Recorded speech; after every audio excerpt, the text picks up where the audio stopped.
Gabi ang galing niya. Pasok to. Pasok to si Jenny. Good job. Judges, ano po ang masasabi? It's not about hitting the notes. Obviously, lahat kayo, magagaling kayo kumanta at nahihit nyo ang highest of the highest notes. And that's the reason why kukonti na lang ang natira sa inyo. Kasi kaya Ilan na nyo lang sila? yun.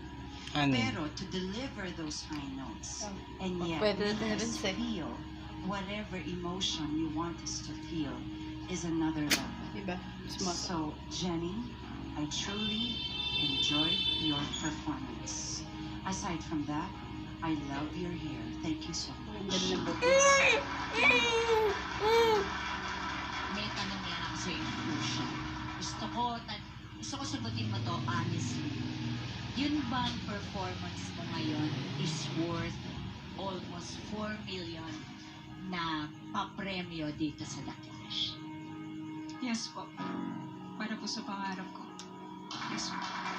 Thank you. Kalaw sila naglalaban ni Jessica eh. Jenny, Magaling eh.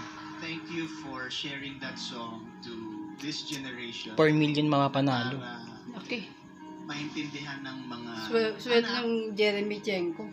na meron silang pwedeng Siya maibalik kayo. sa kanilang mga magulang. So thank you for that. Yan po. Thank you, judges, and thank you, Jenny. Judges, kindly pick kung sino po ang susunod na magpo-perform.